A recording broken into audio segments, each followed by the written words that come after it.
So, good afternoon, everyone. It is my pleasure to be here. This is my first time at Simons. I've been a sort of silent partner in the BORG working group over the last 3 years, but it's my privilege here to represent the BORG working group, to present the work that we've been doing over the last 3 years, and to give a bit of an idea of the kind of stuff that we're looking forward to over the next batch of funding in the LTU. So, Jens Jascha and Guillaume Laveau are the co-PIs of the BORG working group, and they are explicitly Bayesians. So they try to formulate the cosmological problem in a Bayesian framework. So if we consider this posterior distribution, the joint between a model M, the parameters of that model M omega, and the initial conditions, all constrained jointly by the data. That is an ambitious target. That is something we cannot reach, but we can certainly break the problem down.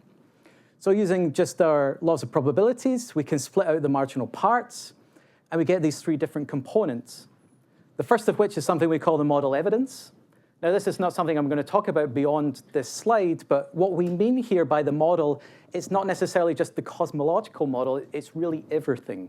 But it's really our worldview of how we view the universe. So that could be, the contrast between either a GR universe or something in modified gravity, Gaussian or non-Gaussian initial conditions. That's what we mean sort of by the model space that we're considering. The next part is something that's much more familiar. This is to do with the parameter estimation for a given model. So given a model and given some data, what are the most plausible parameters for that model that would give rise to that data? Traditionally, we think of these things as the kind of cosmological parameters, but really, again, it's everything. So it could be the bias parameters, all of our galaxy formation parameters, etc. And these are the kind of things that dictate the global properties of our universe. So this will dictate how the power spectrum looks, how the halo mass function looks. They are expectations over the realizations of the universe. They are global statistical averages. And then the final part is this X, this initial conditions. So I will use the word initial conditions or initial modes or phases interchangeably. But what we really mean here is the field of initial conditions that give rise to our universe. So if I was to consider the two things in the blue as the laws, X is our draw from those laws that give rise to our particular universe. And that's where things like statistics no longer apply. We need to consider the actual alignment between what we predict and what the universe actually is. We have to consider the true description and alignment of the cosmic web in that case. So in the BORG working group, X is what we're really looking for, this initial conditions that give rise to our universe. And if we want to capture the initial phases, we have to work at the field level. So we've got two options. One is a bit more simple. It's what is the posterior distribution of initial conditions that would give rise to the universe, given a choice of model and its parameters constrained by the data. But ultimately, what we really want is the joint, such that we are jointly inferring the initial conditions and the parameters of our model jointly constrained together. And there's been a lot of uptick in terms of the literature relating to field-level inference, trying to capture these initial conditions and jointly inferring the model parameters alongside. So a lot of these plots in these two panels and next are going to be relatively similar. They are posterior distributions of cosmological parameters from an inference, and they are comparing a more traditional method with a summary statistic, like a power spectrum, versus something that's been applied inference-wise at the field level. And really, all I want to highlight, or what these authors are trying to highlight, is these posteriors narrow when we go to the field level, the posteriors of these cosmological parameters. So this is an example for weak lensing. One is galaxy clustering, and the authors are arguing that you get maybe 3 to 5 times tighter constraints on these parameters when you do the inference at the field level over a summary statistic. A couple of other examples, one from Adam Andrews. This is relating to the primordial non-Gaussianity parameter, FNL. And then we also have something relating to the neutrino mass. But the picture is generally the same, is that when we operate at the field level, you can, in theory, get much tighter constraints and cosmological parameters than with a summary statistic. But that's not all. So it's not just about inferring the cosmological parameters when I talk about field-level inference. If we have access to this posterior of initial phases, and you combine them with a simulator, you evolve those phases forward to today, you get a posterior of every observable in the universe. you create what we call is a digital twin. And that allows you to do very strict posterior predictive tests of your model at the field level. So a posterior predictive test is just applying data to your model beyond what the data that it was inferred with. You're looking at the generalization and extrapolation of your model to see how well it fits data beyond what it's seen. And with a digital twin, these PPTs are quite unique because the digital twin and the initial phases are aligned with our universe. We can do direct cross-correlations with the data, and we don't have to operate at a statistical level. That's not only for the population of galaxies, it is also for individual objects. So if I consider the coma cluster and I take some observable measure, some profile, in our digital twin, there will also be a coma that we can then directly compare those observables with. And not just a single one, it is a posterior. So we get an idea also of the uncertainty of these observed parameters as well. Very similarly, digital twins allow to fuel discovery. So because they are aligned with our universe, they can allow us to look at interesting regions, perhaps where the data doesn't describe by the model so well. That could potentially allow for targeted follow-up in particular places. Because it's also predicting the field at the field level, you also get a lot of properties for free. So things that are very hard to observe, like the velocity fields or tidal fields, they come for free when you infer the initial phases as well. And we can use those as tools to further guide and cross-correlate with the data.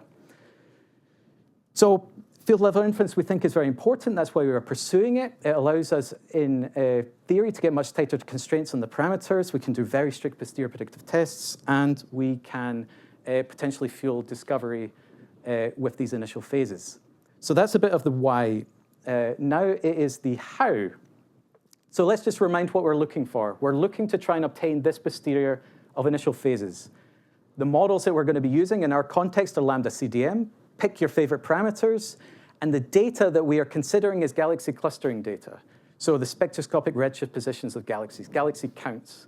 And what we want at the end of the day is the posterior of initial fields that through that model and parameters plausibly give rise to the data. This is a three-dimensional field. We have to operate in a grid because it's in a computer, but this is a multi-million parameter inference because every voxel in the ICs, every amplitude is a parameter. How do we do that? We do that with the algorithm called BORG, hence the name the BORG working group. BORG is a very high-dimensional, multi-parallel HMC sampler. Because our latent target is the initial conditions, and because our likelihood operates at the level of the observations, which are late time, BORG requires a sophisticated forward model to connect the initial field to the final field during the inference itself. That requires us to run n-body simulations multiple hundreds to thousands of times during the inference itself. And just a few practicalities, we don't have to consider this too much, but because we have to run so many simulations, we have to operate dark matter only. That means we need to use a galaxy bias model to connect the dark matter to the data, to the observations. This process is Bayesian, so one aspect of that is a likelihood. Because we're operating with galaxy count data, we use a Poisson likelihood. We slightly extended that to be a generalized Poisson likelihood. But what I think the most important thing that we've learned over the last 3 years is how to deal with the prior. So our prior is on the latent space, it's on the initial conditions, and our prior is essentially we want this to be a white noise field. And that, because that is the lambda CDM expectation of the model. And that seems incredibly easy to do, but it's actually extremely hard in field-level inference to make sure that that is guaranteed. So we've put a lot of effort into how to formulate this prior such that during the inference, we only live in the manifold space where we align with the universe. That's what we truly want for the likelihood, but we only live in the manifold of which it arises from a white noise field. And then what BORG gives us is a posterior of the field. So we've put the initial conditions that we infer through a simulator. You get a final field, but you get a posterior of the field. And then you get a posterior of every observable. We've never compressed the information into a summary statistic anywhere through this process. So you get a posterior of every cluster in that field, a posterior of every void, a posterior of every filament, etc. So then what we've done over the last 3 years is something related primarily to the Manticore project. That's split into two. Manticore-Local was more of a test project operated on in the local universe. So it uses as input the 2n++ galaxy catalog. That's a spectroscopic survey that goes out, a collection of galaxies roughly out to a few hundred megaparsecs. It's nice, it's relatively uniform, relatively all sky. In terms of the parameters, in case anyone is interested, we operate the inference in a 1 gigaparsec domain. We split the galaxies onto a grid of 256 cubed. That gives us roughly a 4 megaparsec resolution. And then what we want to get from BORG is as many posterior samples from the underlying distribution of initial phases as possible. So what we have is 80. That's what's scrolling through here at the moment. Individually, none of these look too remarkable, which is good, because what we are hoping for is to get back these lambda CDM expectations of white noise field that statistically would be indistinguishable from a random lambda CDM simulation. But you can see in the posterior mean in the bottom right, there is a strong signal of the data coming through. Pick your favorite simulator. You take these initial conditions, you pick your favorite simulator, and you get your digital twins at the end of the day from these posterior samples. And for the Manticore-Local paper, our simulator of choice was Swift. These are dark matter-only simulations, relatively low resolution, 4 times 10 to the 10, but that's plenty enough to study the large-scale structure and the most massive clusters, which is part of what we're most interested in, at least for this first study. And then the difficult part for me to try and convince to you is how do we actually measure whether or not a digital twin is a good representation of the universe? Obviously, we don't have access to the actual underlying dark matter field of the universe. So how do we go about testing and validating that this field is actually truly representative of the universe that we live in? We can have a visual look. So this is the underlying dark matter from one realization, and the data that we inferred with, the galaxies are coming in and out. So at least visually, we have a very good match to the large-scale structure. But if we want to be more qualitative, we can start by looking to see whether or not these realizations are truly representative of lambda CDM. We can do that either in the final field or the initial. So the left is the halo mass function today relative to a halo mass function from a random simulation from random phases. And what we are hoping for that is it's indistinguishable. So we wouldn't be able to distinguish these initial fields from lambda CDM. And that is true. We get a ratio of roughly unity for all the mass range in the halo mass function today. At the other end, we can look at the properties of the actual initial fields that we get out from BORG, which we expect to be white noise. So one of the really good tracers of that is to look at the power spectrum of the white noise field, and it should be some constant, which it is. So we're relatively confident that what we're getting out from these Manticore-Local posterior samples of the initial conditions are statistically lambda CDM. What's then much more tricky is to actually convince ourselves that these digital twins, whilst being statistically lambda CDM, align with our universe. And we have to do that for a series of posterior predictive checks. So what can we actually look for at the field level that is going to tell us something that these digital twins are well representative? There's certainly no single metric. There is no number. We essentially have to act as observers like we would in the real universe and do cross correlations with multiple data sets to try and convince us. One very powerful thing is the local cluster population. So we can go into Manticore-Local's posterior digital twins at the position of local clusters like Coma or Shapley, and we can see that there is a structure there. But not only in one realization do we capture these clusters, in all of the posterior realizations, there at least appears to be something that looks like a cluster at the correct place. But then what we have to do is we have to try and associate numerically some kind of counterpart association between what we get in the digital twin and what we get in the universe. Now, there's no fixed way to assign these counterparts. It's really an empirical choice. What we've had done in the past is essentially we just take the position of the observed galaxy cluster, put a fixed window around it, and you essentially say, okay, the most massive counterpart, the most massive halo in my digital twin, that's the counterpart for the cluster. That is generally okay if you're only talking about the most massive objects in the universe. But even then, you are subject to crowded regions. You might get misspecifications. What you really want is a more continuous metric to tell you how to pick your clusters. And this is what the Pfeiffer et al. 2023 paper was looking at. They made something called the local universe model, that essentially they built this probability distribution that was, in a random lambda CDM universe, if I went to a random point, what is the probability of being a distance r from a cluster of mass m? And when it comes to the counterpart association, we can invert that argument. So essentially what we do is we go back to this toy example, we take the position of the observed cluster in the digital twin, and then we can associate how unusual it would be for one of our halos to be at that point by chance. And then we can associate a p-value with that, and then we just choose the halo with the lowest p-value as the counterpart. Now, that is certainly not a perfect metric. There are many better ways you could do this, but at least for the small population of clusters that we're looking at in Manticore-Local, it does work quite well. So across all of our posterior samples, we have a way of generating or associating a counterpart halo to the observed clusters. So what we want to do in the local, so Manticore-Local goes out to about 250 megaparsecs. There are many well-studied clusters in that region that will all be familiar, such as Coma, Perseus, Virgo. So what we want to do is we want to take those clusters, we take 14 in total, we associate the counterparts across the posterior. So each cluster in the universe will have 80 representative counterparts because you have a posterior in the digital twins. And we simply just want to look and make sure that the clusters are representative of their observed counterparts. So this is a very simple plot. This is just saying, okay, are things in the correct place? So we take these 14 clusters, their position in the digital twins, and their position in the real universe, just an array deck. We look at the angular separation. And because we have a posterior, that's why we have an error bar. We have an idea of the uncertainty in the spread of these positions.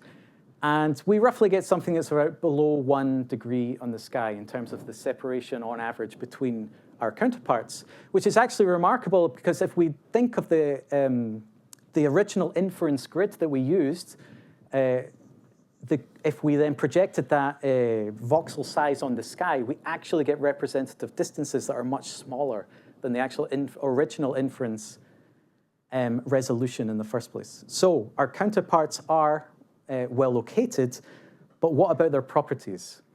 So the most simple property we can think of would be their halo mass. So this is the posterior distribution of Coma clusters' masses from the Manticore-Local suite. We can compare that directly to the observations. So we have many, many observations of Coma, and we have different extrapolations to try and get its halo mass from various different tracers, like dynamical or X-ray or weak lensing. The first thing to note would be that none of the observations actually agree, and some would actually be differentiated from each other because they don't overlap, which is not anything new. That is a well-known problem between different tracers of halo masses. But at least what we get from Manticore-Local is a very nice, consistent distribution that's representative of the observations. But not only for Coma, we get it for all 14 of the prominent clusters that we looked at in the local universe. So these are the posterior distributions for these 14 clusters in blue. And then we have various observational estimates that are quite largely scattered. But universally, all of these clusters are actually well consistent with the data. They have all evolved simultaneously in the same field through a causal model, and they all simultaneously match the data, which is actually remarkable. We've always had issues in the field level inference community, both ourselves and others, of universally reproducing the local cluster population. This is actually the first time that all 14 of these clusters have nice tight posteriors that are also well representative of the data. So we're very confident the Manticore-Local has a very accurate and robust cluster population. This sort of all ties together into something that comes back to that local universe model and that p-value, which is called the detection rate, which is very simple. It's essentially just saying, okay, we've got these associations of our counterpart halos. Each one of those will have the p-values that I use to select the counterparts. You can choose a particular threshold, and then you just want to see across the posterior how many of those clusters match or do better than that particular threshold. And that's just something called the detection rate. You ideally want something that's 100%. And in the Manticore-Local case, at the level of 2 sigma, we do get 100% detection of these clusters, which by itself we can't necessarily judge, but it gives us a metric that we can directly compare to other methods that are doing a similar thing. So in comparison to the Pfeiffer et al. 2023 paper, they also report their p-values. And for the clusters that overlap between the two studies, Manticore-Local is vastly outperforming this other methodology in terms of the stability of these clusters across the posterior. So it's starting to build up these nice metrics at the field level where we can actually start to compare studies against each other. And thanks to the Pfeiffer paper, we have this metric for the local cluster population. So another PPT, posterior predictive test, that we can do is relation to the velocity field. So this is the velocity field from one of the realizations of Manticore-Local. You can project that in any different way, as you would observe, so just looking at the radial component, or you can directly look around the individual clusters themselves and look to see what the velocity fields are all the way down to the level of the individual clusters. So you can see a very nice large and small scale flows coming in and around all of these objects. But how do you judge the quality, the overall quality of a velocity field with regards to the data? And that was the purpose of the Velocity Field Olympics. That's done by Richard. Statistically, like here, he wanted to do a community effort that was looking at multiple different velocity field reconstructions to try and fairly compare them against the data to see which were the best representative velocity fields of that data. He parameterized that through the Bayesian evidence. The data that we're talking about is redshift distance galaxy catalogs. The models that we're talking about there is the velocity field themselves. So we have multiple different predictions of the velocity fields for various different methods, including just a simple linear inverse transform from the actual data itself, all the way to things like we're doing in BORG from a constrained realization. And what we want to try and get out, what the Olympics was, the framework was built for, was to try and make this comparative fair model between the two in relation to this Bayesian evidence, which by itself is not a necessarily useful number, but it allows you to directly compare models through this evidence ratio. And then you get out a plot that's something like this, which is relatively simple. You choose a reference model, which in our case is the Carrick et al. 2015 paper, which is a state-of-the-art in the field for these velocity models. And then essentially, if you have a positive number, you are preferred versus the Carrick model. And if you have a negative number, then the Carrick model is preferred above that. And we can consistently see for 4 data sets, which is what the 4 panels are, that the Manticore-Local velocity field outperforms every other velocity field on the market relative to these 4 data sets. So then in conclusion, just for Manticore-Local, we have now this posterior sample of digital twins. Individually, they are all indistinguishable from lambda CDM. But on top of that, they are well aligned with the real universe through various posterior predictive tests, such as on the cluster population and the velocity field. And we think that Manticore-Local is a very high fidelity digital twin of the local universe. And just to advertise, all of this data is now public. It is a product of the LTU. So all the way down from the raw data, like the actual density fields or the velocity fields or the particles, to reduce things like the halo catalogs or the merger trees. These are all publicly available. And I just want to highlight that Rosa Melandino has recently been investigating the Manticore-Local posterior suite, looking to create a posterior void catalog, so voids in the local universe described by their position and their shape. So this is all publicly available. And if you're interested, then you can certainly come and ask anyone in the BORG team. So that was Manticore-Local.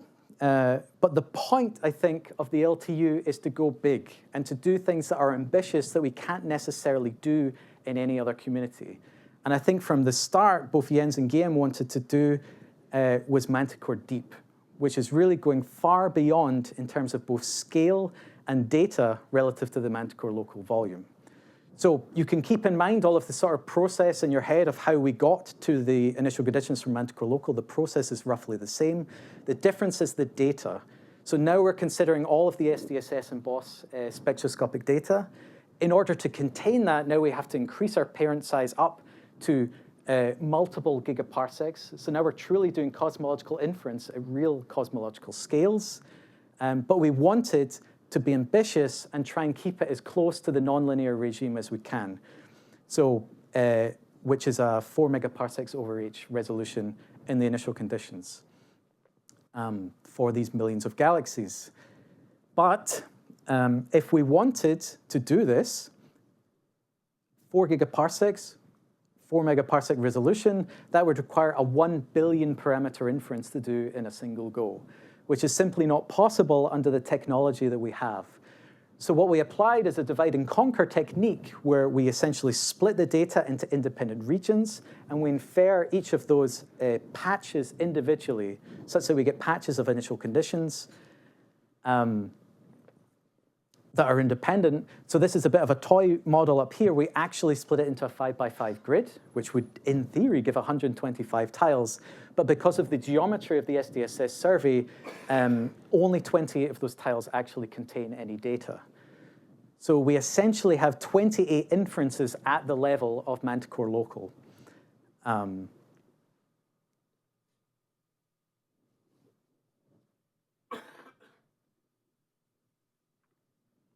And then what we do at the end is we have these 28 independent inferences. We essentially concatenate those naively together, treat them as a single parent volume, and then we can evolve that forward together with an n-body solver.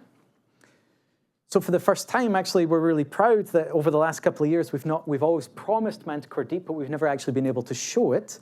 So again, we can go back and have just a quick visual look. This is the posterior mean of the Manticore-Deep fields. So that's why the data is being pulled out in the contrast. And what's being overlaid is the low Z and CMAS data on top of this slice. And we can see a very good spatial match to the data itself on the mean field. And then essentially what we have to do is we have to repeat the process. We have to go through and make sure that the Manticore-Deep volume is as good a representative digital twin as the Manticore-Local. So again, let's just think about the statistics to see whether or not this thing is lambda CDM. We can look in the initial conditions. We don't see any obvious artifacting from the choice that we made of having to stitch these things together in multiple subvolumes. The overall parent, which is what these are representing, is still a good representative white noise field. We can do the same at the final field, so we can make sure that nothing has gone wrong through the evolution. So this is the power spectrum and the bispectrum and just some cycling through of the final density field. And again, there's no obvious artifacting. This is compared on the plot to a random phase simulation. And again, they are indistinguishable from just a random lambda CDM realization. One final thing, again, we can look at the halo mass function. This is the halo mass function at various redshifts. So the SDSS survey goes out to roughly redshift 0.7, which is why we've chosen this range. And again, we're comparing it to random lambda CDM realizations, and there's no real way to distinguish this from a random simulation. So again, we are confident that the deep volume is a statistically representative lambda CDM realization.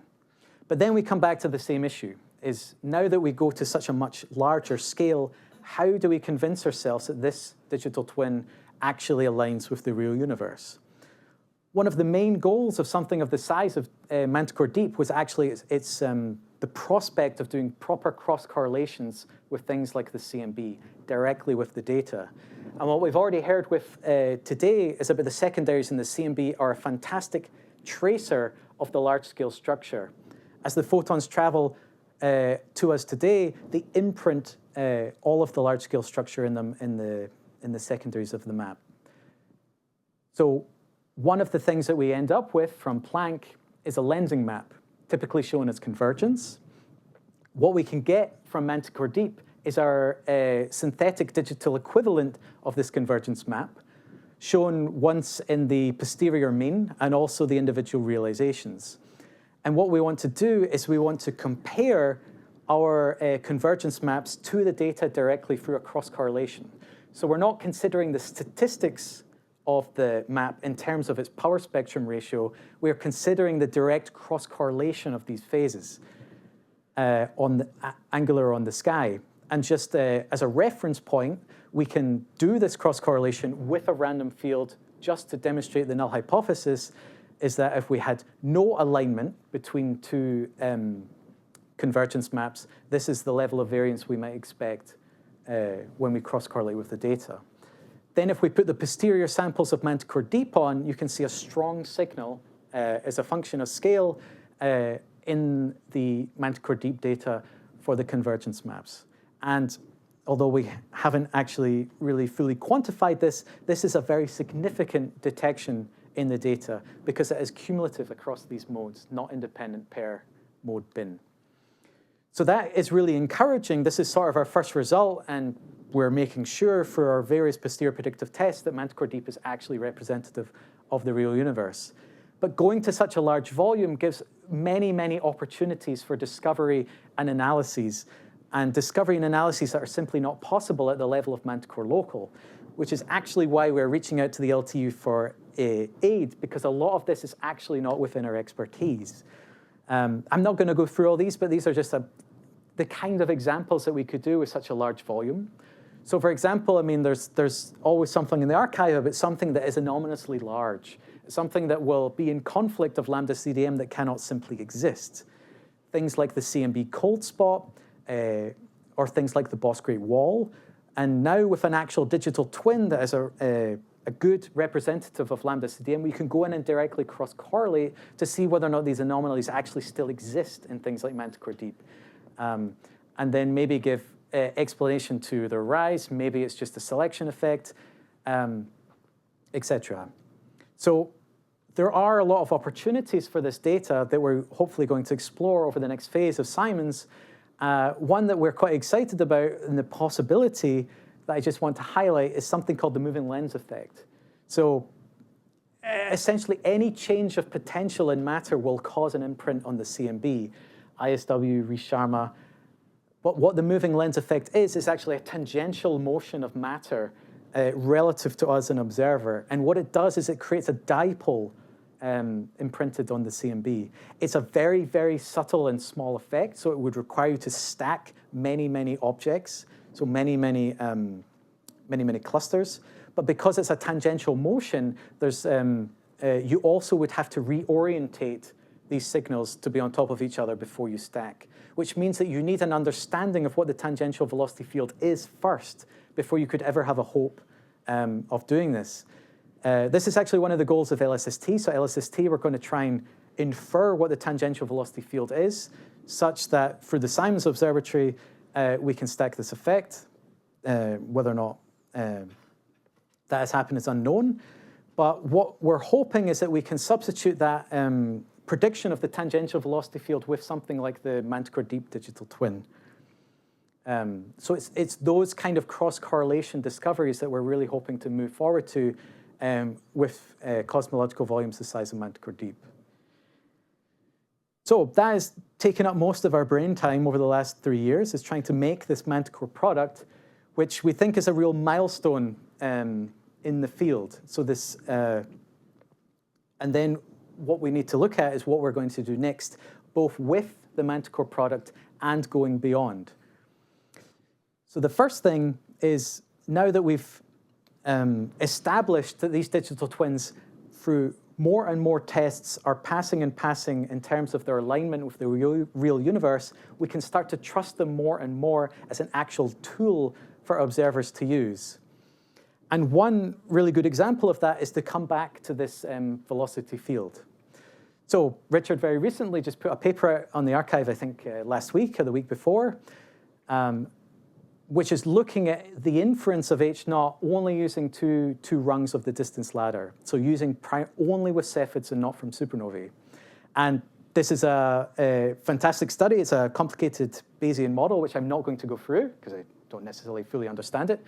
But what I want to point out is that you need to assume one of the main systematics in these surveys is because they're so close by, is we really need an understanding of the peculiar velocities of these objects in order to get accurate distance or redshift measurements to these in our inference.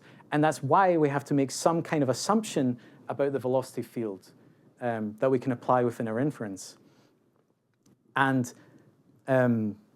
although the primary focus of the study was more to do with the selection, all I want to really highlight in terms of this is the impact of the choice of the velocity field that we use as the input for our inference.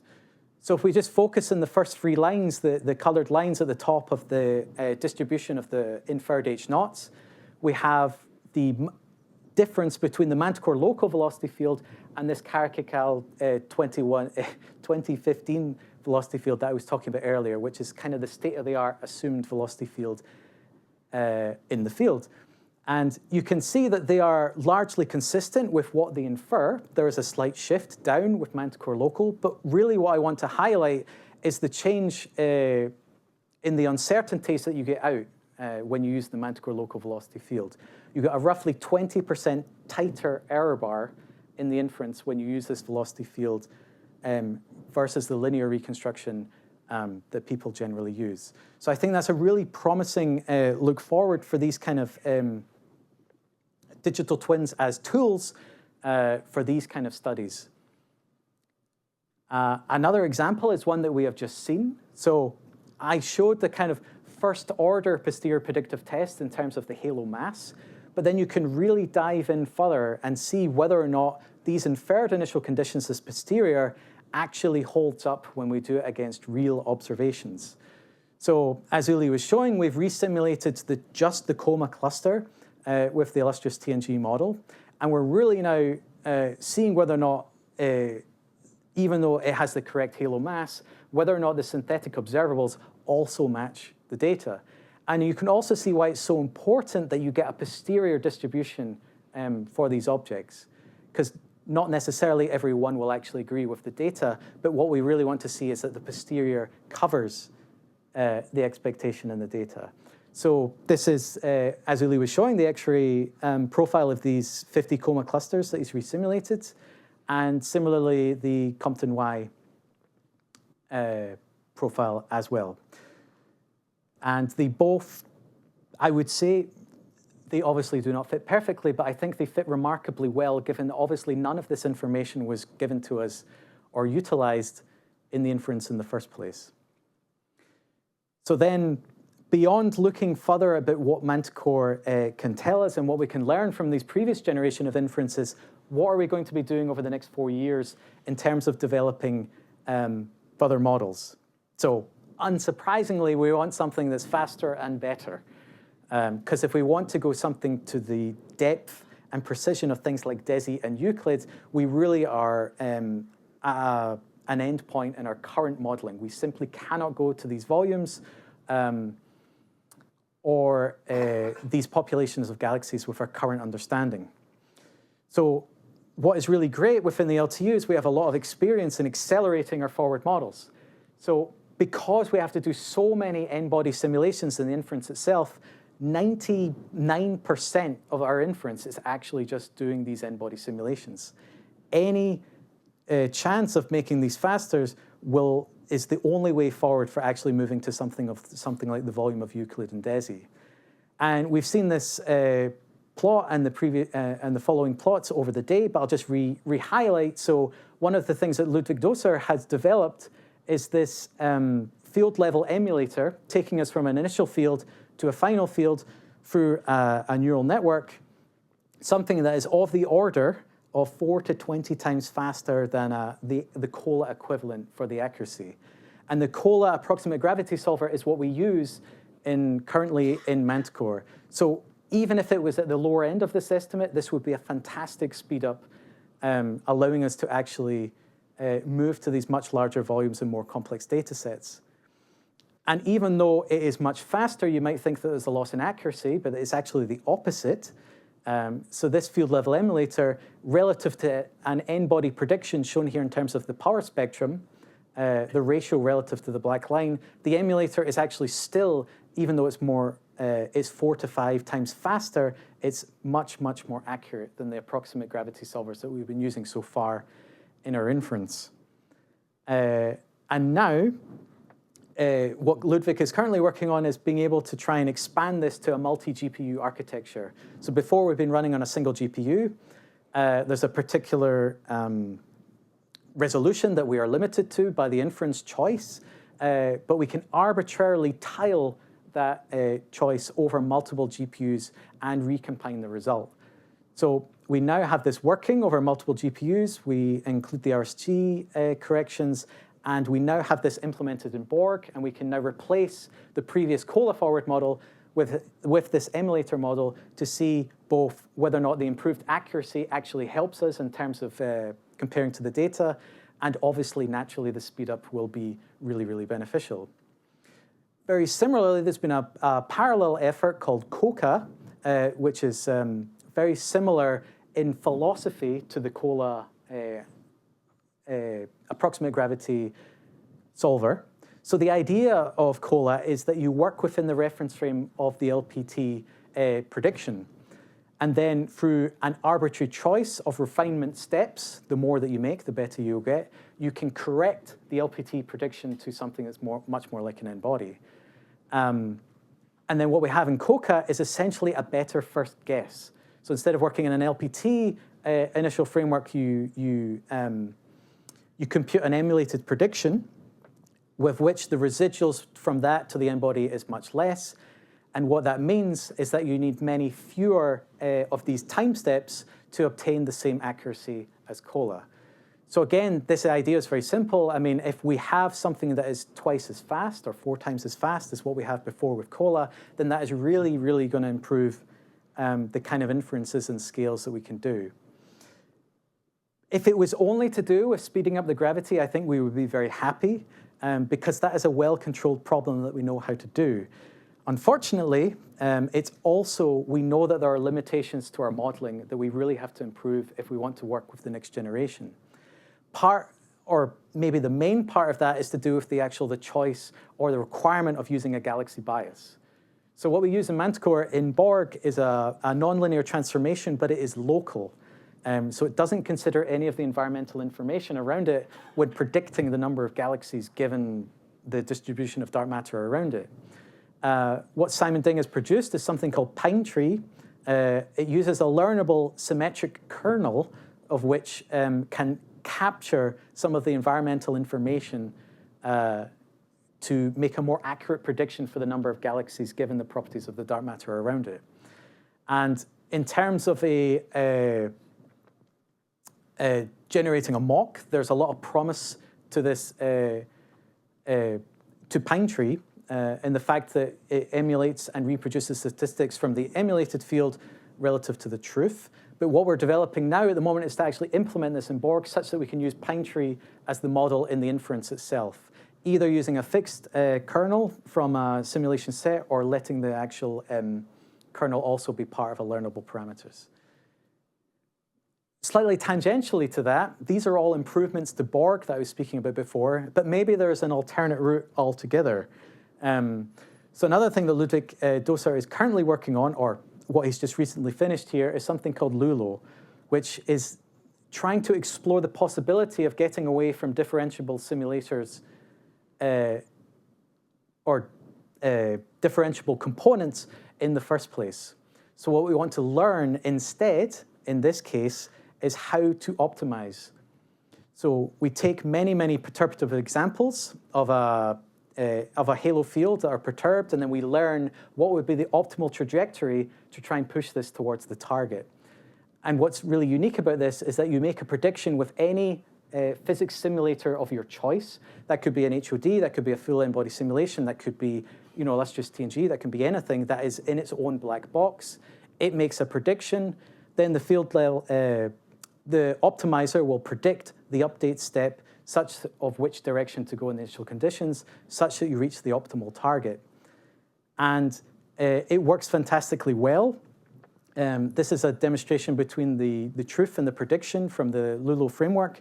And all the way down to the predicted halo field, you get a really high fidelity reconstruction of the initial input field.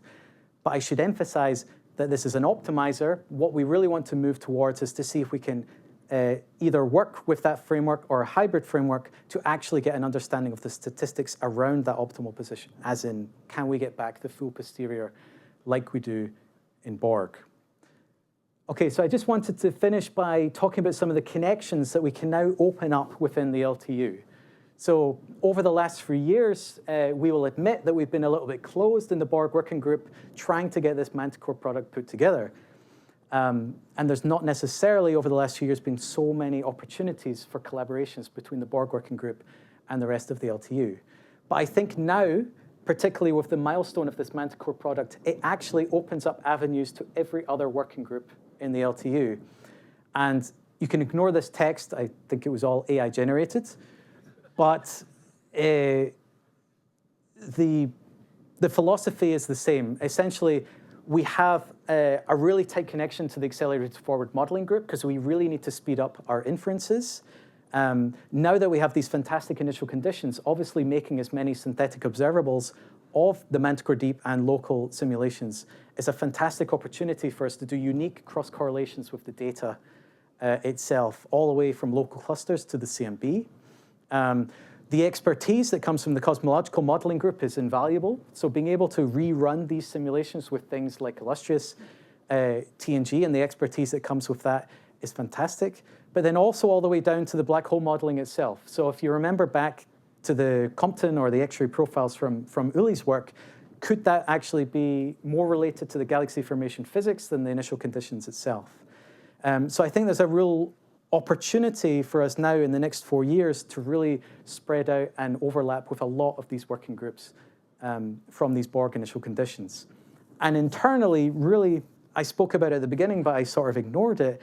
Our goal, our primary goal over the next 4 years is to try and bring the field level, not just inferring for a fixed model these initial conditions, but also doing joint parameter inference with the ICs. So I will stop there as I've run over a bit of time, but thank you very much.